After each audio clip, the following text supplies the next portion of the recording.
जोहार, मैं रामचंद्र उरांव एडका न्यूज के साथ हर रोज देखे सुबह 8 बजे, रात्रि 8 बजे केवल एडका न्यूज चैनल में कुड़ुख भाषा में समाचार। घटनाओं का पोस्टमार्टम देखिए रामचंद्र उरांव के साथ। जो घटनाएं आपको दबाई जाती है मैं उसको सुनाऊंगा और मैं उसको बताऊंगा। एडका न्यूज सच। जोहार, मैं रामचंद्र उरांव एडका न्यूज के साथ। आज झारखंड के माननीय विधानसभा अध्यक्ष श्री रविंद्र महतो के पास हम आए हुए हैं साक्षात्कार करने के लिए। सबसे पहले जेएमएम को और विधानसभा अध्यक्ष को मैं बधाई देता हूं, जिन्होंने 1932 खतियान और 27% जो रिजर्वेशन जो सरकार और पुरानी पेंशन जो आम जनताओं को सौगात दिया है, उससे कहा जाए तो एक अच्छे रूप से उभर कर सामने आई है। विपक्ष के पास फिलहाल मुद्दा करीब समाप्त हो गया है। इंटरव्यू शुरू करने से पहले मेरे चैनल को आप देख रहे हैं और लाइक और सब्सक्राइब करें। मैं हूं आपका होस्ट और दोस्त रामचंद्र उरांव। आज विधानसभा के पैतृक आवास, विधानसभा अध्यक्ष जिसका पैतृक आवास है, वैसे मैं ये इंटरव्यू कर रहा हूं। सबसे पहले सर, आपको छठ, दुर्गा पूजा और सोहराय और गुहाल पूजा की आपको बधाई। बहुत बहुत धन्यवाद आपको और साथ साथ आपके पूरा चैनल और आपके न्यूज़ के जो परिवार हैं उसको मेरी तरफ से ढेर सारी शुभकामनाएं।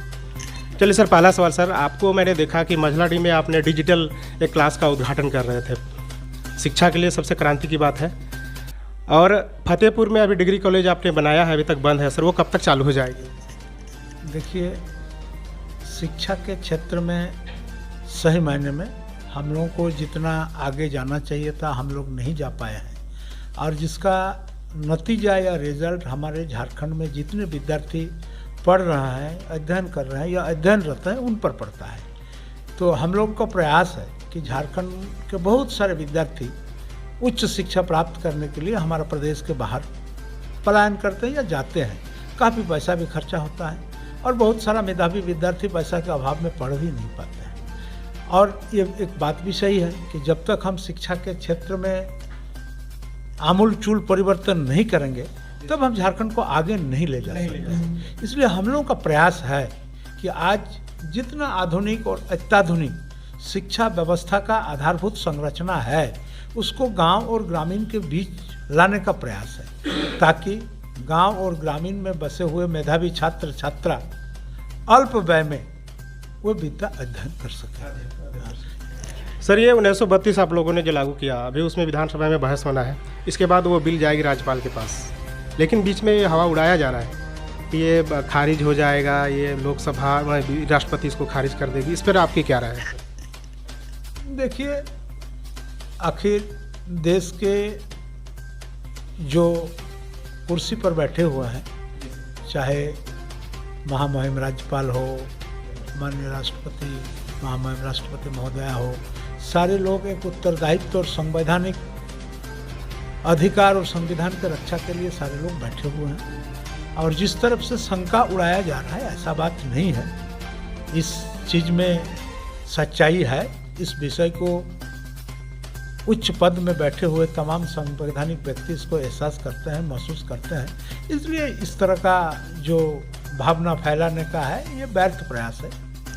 ये जो रिजर्वेशन है सर 27% ओबीसी का, जहाँ तक मुझे जानकारी, मैंने संविधान का अध्ययन किया है कुछ भागों के बारे में, विधानसभा से पारित होकर ये राष्ट्रपति के पास जाएगा 9वीं अनुसूची में शामिल करने के लिए। वहाँ बोला जा रहा है कि इस तरह की मतलब लागू नहीं होगा, कहें कि ऑलरेडी पहले से ही ओबीसी का जो 27% आरक्षण का जो है वो केंद्र नकार चुका है। इस पर आपकी क्या राय है? ऐसा नहीं है। अब कब, किस परिस्थिति और किस स्थान और किस समय पर नकारा है, ये मैं नहीं जानता हूँ। लेकिन संविधान में प्रदत्त अधिकार, संवैधानिक अधिकार के तहत जो व्यवस्था पहले से चली आ रही थी, वो व्यवस्था को कायम करने के लिए हम लोग पुनः इसको भेजे हैं। और हमारा विश्वास है कि इसमें कहीं कोई दिक्कत नहीं होगा। पिछड़े वर्गों के लोगों को भी उसका आरक्षण का फायदा संवैधानिक अधिकार के तहत मिलेगा। अगला सवाल, झारखंड में जो गिरतीकांड व्यवस्था है, आए दिन रेप हो रहा है सर। दर जमशेदपुर में देखें कि आदमी जो है पुलिस को पीट पाट के एक एसआई जो थे वो घायल हो गए थे।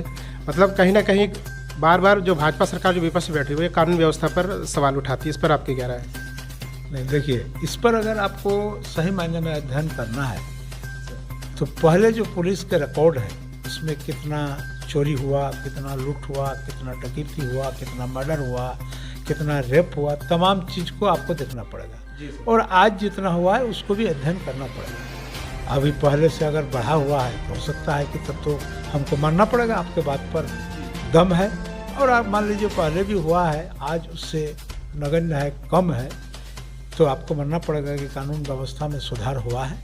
और मैं समझता हूँ ऐसा बात नहीं है, कुछ कुछ जगह में कुछ कुछ चीज़ों में भ्रम फैलाया जा रहा है, ऐसा स्थिति नहीं है। हमारे राज्य के वही अधिकारी हैं जो पहले थे, आज भी वही अधिकारी हैं और लोग मुस्तैदी से काम कर रहे हैं और हर संभव प्रयास कर रहे हैं, यहाँ तक कि अपने प्राणों की आहुति दे करके भी कानून व्यवस्था को बरकरार रखने का प्रयास लोग कर रहे हैं। एक सर्वे के अनुसार सर, मुख्यमंत्री हेमंत सोरेन जो है जेएमएम से समर्थित है, एक सर्वे के अनुसार उसमें 55% लोग उसको पसंद कर रहे हैं, 25% जो है बाबूलाल मरांडी को सपोर्ट कर रहे हैं और 5% लोग रघुवर दास को। जो परसेंट जो बच जाती है उसमें लोग का कहना है हम कुछ कह नहीं सकते। लेकिन आए हुए दिन में जो आप लोगों ने पुरानी पेंशन लागू की, 27% जहाँ रिजर्वेशन की बात है, 1932 खतियान की बात है, पारा शिक्षकों का आप लोगों ने तोहफा दिया, इससे आगे और कौन कौन सी जो मुद्दाएं जो बच गई है, जो आप अगले आने वाले जेएमएम 2 की जो हम बात कर रहे हैं, उसमें आपका एजेंडा क्या होगा? देखिए, एक बात मैं आपको बता दूं कि आपको पता होगा कि झारखंड आंदोलन जो हम लोगों ने बोले थे, जो हम बिहार में नहीं रहेंगे, कैसे लोगे झारखंड, लड़के लेंगे झारखंड, आधा बाबुन बतावा झारखंड राजबुन हतावा, तो हम लोग जो इस बात को, इस स्लोगान जो हमारे झारखंड के अंदर में चला था और ये एक जन आंदोलन के रूप में आया, तो हम लोग इस बात को कहने के पीछे कौन सा युक्ति था, कौन सा तर्क था, कौन सा लॉजिक था, ये हमको हमारे समझ से झारखंड मुक्ति मोर्चा को अच्छी तरह से पता है। और जिस कारण हम लोग बिहार से अलग हुए, उस कारणों को तो हम लोग समाधान करने के क्रम में अग्रसर हो चुके हैं, कुछ कुछ हो भी गया है, जो बाकी है उसको भी सामने हम लोग करने का प्रयास करेंगे। जेएमएम का जो घोषणा पत्र की हम बात कर रहे हैं उसमें से कम 3 भाग पूरा हो चुका है, 1 भाग बचा हुआ है, उसमें से 5 लाख रोजगार की भी बात है। और इंटर पास एमए वालों को जो छात्रवृत्ति की बात थी वो अभी तक पूरा नहीं हुई है, तो उस पर क्या राय है आपकी? देखिए, मैनिफेस्टो में लिखा हुआ बात हमें तो बड़ी खुशी महसूस हो रहा है कि आप पत्रकार हैं और आप इस चीज़ को स्वीकार भी करते हैं, और सही को सही स्वीकार करना भी अच्छा परिपाटी है। और अगर 3 भाग पूरा हो गया है, सामान्य अगर बचा हुआ है, तो निश्चित रूप से हम भी आपके साथ साथ और यहाँ के जनताओं के साथ साथ हम भी आसान्वित हैं कि आने वाला समय में जो भी बचा कुचा विषय है उसको भी समाधान करने के क्रम में राज्य सरकार या हेमंत सोरेन की सरकार काम करेगी, कदम आगे बढ़ाएगी। झारखंड में शिक्षा व्यवस्था की बात करें, उसमें 3000 पूर्व के जो मुख्यमंत्री थे रघुवर दास, उन्होंने बंद कर दिया था। अभी तक खोलने पर क्या विचार चल रहा है? अगर स्कूल नहीं खोलते शिक्षा में क्रांति कैसे आएगी सर, इस पर आपकी क्या राय है? नहीं, हमको तो लगता है कि इस विषय पर सरकार अपने स्तर पर विचार मंथन कर रहे हैं, और हम देख रहे थे अखबारों में, कल भी शिक्षा मंत्री का बयान आया है कि बंद पड़े स्कूलों को पुनः चालू करने का हम लोग निर्णय लेंगे और उस विषय पर सरकार कदम बढ़ाएगी। और हम उम्मीद करते हैं कि आने वाला समय में इसका भी फलाफल देखने को हम लोगों को मिलेगा। संताल प्रकरण में पिछले 70 साल या जो भी कहें आज़ादी के बाद से अभी तक सर्वे का जो काम है पूर्ण नहीं हुआ है सर। कहीं ना कहीं इस पर भी लोग जो डेथ कर गए, मर गए, लोग का नाम हटाना सर्वे चल रहा है, लेकिन अभी तक पर्चा जो जिसको बोलते हैं खतियानी, वो नहीं मिल पा रहा है। इस पर क्या काम करने की आवश्यकता है? पहले से जो सर्वे चल रहा है इसमें अत्यंत विलम्ब हो चुका है, और हमको जहाँ तक लग रहा है कि राज्य सरकार की तरफ से निर्देशित कर दिया गया है संबंधित विभाग को कि भाई आप इसमें तेज़ी लाएं। और हमको लगता है कि जितना विलम्ब हो गया, अब विलम्ब होने की बहुत ज़्यादा संभावना नहीं है। आने वाला समय में लोगों को जो यहाँ के टेनेंट है, जो यहाँ के रैयत हैं, उनका पर्चा मिलेगा। आपके विधानसभा क्षेत्र में कुछ ऐसे सड़कें हैं जो आपने पूर्ण कराए, काबिल तारीफ बात है, लेकिन कुछ गाँव में अभी तक पीसीसी नहीं बन पाई है। जैसे अभी मैंने आ रहा था दिंदा पाथर से बेला डंगल के रास्ते, तभी भी रास्ता ख़राब है। आप 3 बार से ज़्यादा विधायक बन चुके हैं, और आपकी जो विधानसभा क्षेत्र है यहाँ पर 80% आदिवासी बहुल क्षेत्र है, आदिवासी मांगते नहीं हैं अगर, लेकिन वोट आपको ही देते हैं, इस पर आपकी क्या राय? क्या विकास पे आपको चिंता नहीं करनी चाहिए? आपका बात पर हम 100% सहमत हूँ कि मैंने दर्जनों सड़क बनवाया और वही काफ़ी नहीं है, बल्कि और सड़क अभी बाकी है बनाना। हम लोग प्रयास कर रहे हैं उनको भी बनाने का। लेकिन एक चीज़ मैं आपको बता दूं, सरकार के पास उपलब्ध जो बजट होता है उसी के अनुसार काम होता है और हर एक माननीय सदस्यों को एक निर्दिष्ट और निश्चित परिमाण का सड़क, पुल, पुलिया, जो भी विकासमूलक योजना है उसको दिया जाता है और हम लोगों को भी उसी के तहत काम करना पड़ता है। ऐसा नहीं कि कोई मंत्री हैं या हम स्पीकर हैं तो ऐसा नहीं कि हमारे क्षेत्र का ही सारा रोड एक साथ बन जाए, ये भी उचित नहीं। सारे मान्य जनप्रतिनिधि, पक्ष का हो विपक्ष का हो, सारे लोगों को समान परिमाण में इसका वितरण होता है, मिलता है और उसी क्रम में हम लोग भी इन तमाम सड़क जिसका उल्लेख आपने किया, हम लोग भी प्रायोरिटी लिस्ट में रखा है। हम लोग आने वाला समय में सड़क का भी काम पूरा करेंगे। 2000 ईस्वी के रविंद्र महतो और अभी 2022 के रविंद्र महतो में क्या अंतर आया है सर? अंतर तो मैं नहीं बता सकता हूँ, मैं तो जैसे ही थे आज भी वैसा ही है। और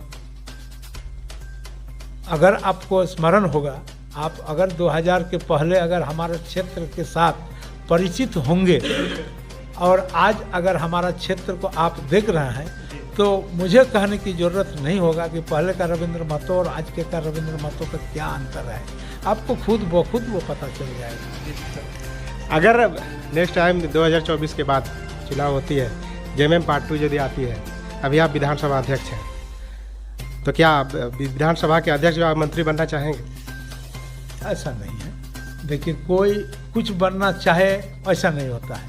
एक दल का नियम होता है और दल के नेता और तमाम वरिष्ठ नेता मिल के तय करते हैं कि हमारे दल के कौन कौन साथी को, यानी कौन कौन विधायक को किस किस पद देने से वो बेहतर कर सके, और पार्टी ही उसको निर्धारित करते हैं और पार्टी का जो उत्तरदायित्व कंधे पर आएगा, हम लोग बखूबी उसको निर्वहन करने का, ईमानदारी और बखूबी उसको निर्वहन करने का काम करेंगे। एक सवाल सर, झारखंड में पूरा तूफान के रूप में आ रहा है कुर्मी महतो लोक आंदोलन, बीजेपी हवा दे रही है, इसमें आपका छोटा सा स्टेटमेंट और बयान जानना चाहेंगे।